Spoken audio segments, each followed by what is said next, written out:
hi ha hagut un increment dels trens que paren a totes les parades, hi ha hagut un increment de freqüències.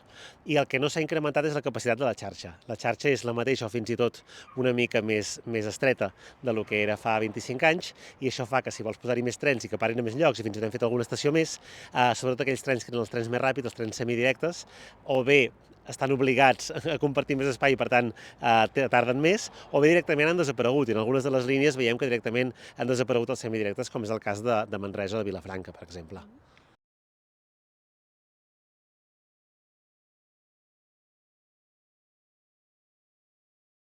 Aquí el principal problema que tenim és que les vies que tenim no ens donen per poder-ho fer tota l'hora, i aquest és el problema greu. Amb aquests 25 anys, i com que no ho hem fet, doncs ho hem de fer en els propers 25, el que hauríem de fer és ampliar sobretot la capacitat de la xarxa. Tothom té molt al cap que si hi ha una via única s'ha de duplicar, però és que hi ha llocs on hi ha via doble i aquesta via s'ha de triplicar o quadriplicar, n'hem de tenir 3 o n'hem de tenir 4, perquè precisament amb 4 vies és quan podem combinar bé els serveis semidirectes amb els serveis que paren a tot arreu. Això, de fet, és el que demanem que es faci entre Castelldefels i el Prat, pels regionals del sud, i que ha sortit fa poc que el Ministeri ha retardat aquest projecte com a mínim més enllà del 2030.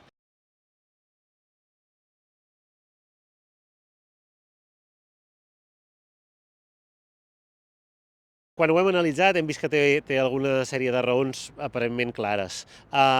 Una d'elles, hi ha unes obres a Sant Feliu de Llobregat per soterrar la via. Això sempre hem dit nosaltres, que unes obres per soterrar una via no són unes obres per millorar el servei ferroviari de Catalunya, no milloren la vida dels usuaris, i de fet aquí es veu claríssimament. Durant tots aquests anys que estem tenint obres, hi ha un tros on hi ha via única per aquestes obres, i és un dels punts que fa que el servei tardi molt més.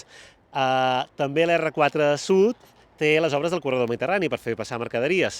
Com que s'ha fet una versió low cost i es fan passar les mercaderies pel mateix lloc que els passatgers, totes aquestes obres afecten els passatgers.